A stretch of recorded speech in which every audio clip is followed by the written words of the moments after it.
नमस्कार प्रेक्षकांनो, विनोदोघातली तुटेना या मालिकेच्या येणाऱ्या जबरदस्त भागामध्ये आपल्याला अक्षरशः समर आणि स्वानंदीचा रोमांस पाहायला मिळतोय. होय प्रेक्षकांनो, काही झालं तरी मालिका मात्र हळूहळू का होईना पण एका चांगल्या रस्त्यावरती जाताना आपल्याला दिसायला लागली आहे. तर मंडळी, आता मात्र येणाऱ्या भागाचा जबरदस्त प्रोमो आउट झालाय. त्या प्रोमोमध्ये आपल्याला हेच पाहायला मिळालं की आत्तापर्यंत स्वानंदी आणि समर एकमेकांचा यांच्यावर विश्वास नव्हता, म्हणजे जास्त करून समरचा तिच्यावर विश्वास नव्हता.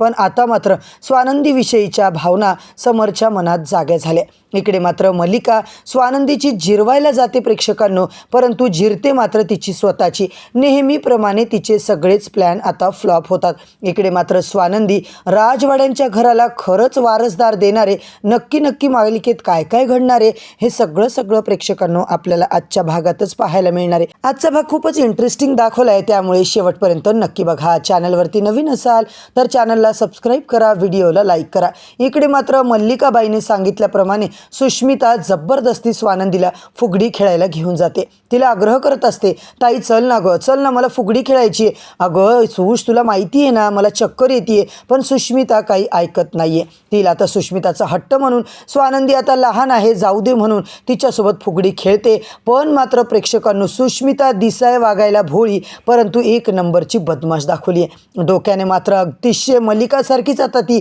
शोभत असते, मल्लिकाची सून शोभत असते. अगदी जोरात फुगडी खेळायचा प्रयत्न करते आणि तिला कळलं की आता मात्र स्वानंदीला चक्कर यायला लागली. नेमकं तेव्हाच तिने स्वानंदी ताईचा हात मात्र सोडून दिलाय. इकडे सुष्मिता तर बाजूला जाते. समर मात्र आता फिरत पूर्ण तिचं बॅलन्स जात असतं प्रेक्षकांनो, आणि सगळेच आता आश्चर्याच्या नजरेने स्वानंदीकडे बघतात.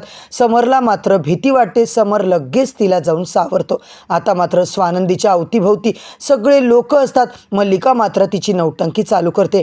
अगं स्वानंदी, काय झालं, तुला चक्कर आली का? तुला लागलं तर नाही ना जास्त? अगं हळू खेळायचं ना, तुला माहिती आहे ना सुश तिला चक्कर येते. मग कशाला तू खेळायला घेऊन गेलीस ग तिला फुगडी वगैरे?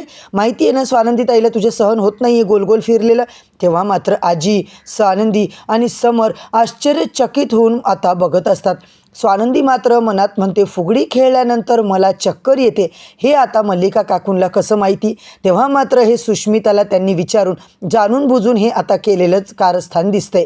आजी म्हणते, काय गं सुष्मिता, तुला माहिती होतं ना तुझ्या नंदूताईला फुगडी खेळली की चक्कर येते? सुष्मिता म्हणते, हो मला माहिती होतं आणि मीच मॉम इन लॉला सांगितलं.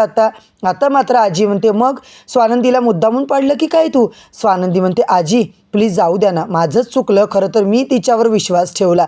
ती आता जिद्द करत होती ना, म्हणून म्हटलं जाऊ दे, लहान बहीने तिच्या सगळ्या पोटात घेते मी चुका, असं म्हणून मी शेवटची चूक आता मात्र सुश तुझी. आता याच्यानंतर मी तुझी एकही चूक माझ्या पोटात घेणार नाही आहे. सुश म्हणते, ताई तू मला का बोलते? अगं पण मी केलं तरी काय?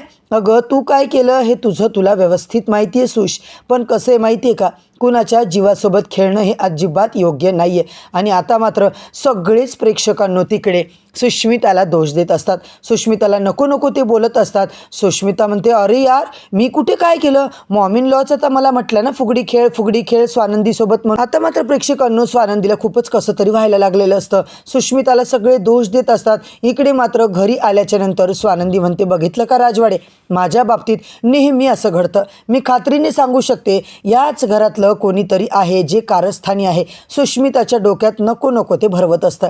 तेव्हा मात्र स्वानंदी मॅडम तुम्ही बरोबर बोलताय, कारण असं अचानक सगळं गायब होणं, अचानक फराळाचे डब्बे रिकामे होणे हे मात्र साधंसुधं नाही आहे. तो आता स्वानंदीकडे बघतो आणि चक्क तिला मागून मिठी मारतो. स्वानंदी मॅडम ती म्हणते, अहो राजवाडे तुम्ही मला फक्त स्वानंदी म्हणा ना, मी कसं तुम्हाला आता समर किंवा आहो म्हणते तसं आता तुम्ही ना फक्त मला स्वानंदीच म्हणा बरं. एकेरी आवाजाने आता आवाज द्यायचा मला. इकडे मात्र समर कन्फ्यूज होतो, तुम्ही मला आता फक्त स्वानंदी म्हणणार ना? समर मात्र तोंडातल्या तोंडाचंच आता बोलत असतो, पण स्वानंदी मॅडमच येतं त्याच्या तोंडात. तेव्हा ती म्हणते, काय डोळे झाकून कसली प्रॅक्टिस चालली आहे स्वानंदी? आता मात्र प्रेक्षकांनो तो काही बोलणार तेवढ्यात स्वानंदी मात्र समरच्या गालावर किस करते. समर मात्र शॉकिंग नजरेने तिच्याकडे बघतोय आणि तिच्या मागे धावत जातो. तिला पकडायचा प्रयत्न करतो. स्वानंदी मॅडम मॅडम ऐका, तुम्ही एका गालावर तुम्ही किस केले, पण आता दुसऱ्या गालावर मात्र अन्याय झालेला मी खपवून घेणार नाही आहे बरं का.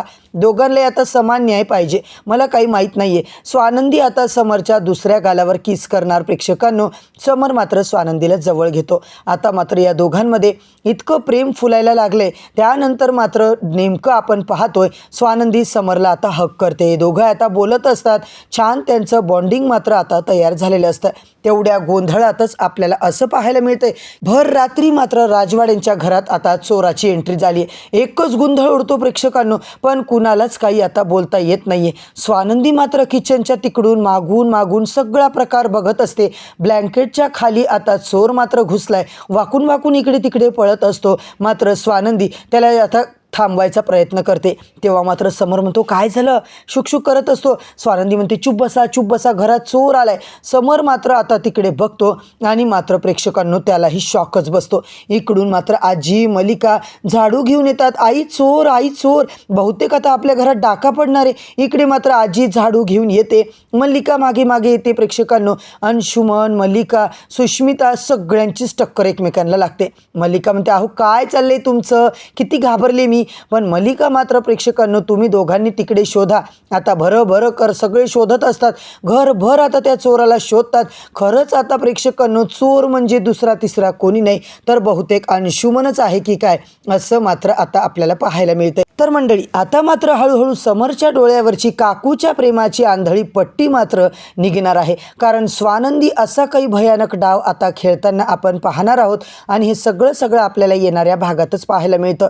अंशुमनचे गुंड मात्र सरळ येऊन स्वानंदी समोर कबुली जबाब देणार आहेत की अंशुमनने आमच्याकडून पैसे घेतले होते. तेव्हा मात्र समरला खूप वाईट वाटतं प्रेक्षकांनो. इकडे फराळाच्या डब्यातला फराळ गायब होणे, अंशुमनचं पैशाचा प्रकार, आजी किडनॅप होणे, हे सगळं आता समर जेव्हा विचार करतो त्याला मात्र वाटतं की नक्कीच आपल्या घरातूनच सगळी सूत्र हलतात आणि सुष्मितासुद्धा पूर्णपणे काकूच्या आहारी गेलेली आहे. काकू जसं सांगतात उलटे सुलटे कारस्थानं करण्याचा आता इकडे सुष्मिता जो काही प्रयत्न करते तो सुद्धा प्रेक्षकांनो समर आता खोडून काढणार आहे. तर मालिकेच्या येणाऱ्या सगळ्याच भागांचे अपडेट, प्रोमो अपडेट आणि एपिसोड रिव्ह्यू ऐकून घ्यायचे असतील मित्रांनो तर चॅनलला सबस्क्राईब करा, व्हिडिओला लाईक करा. उद्या परत भेटूया नवीन भागाच्या नवीन रिव्ह्यू सोबत. तोपर्यंत धन्यवाद.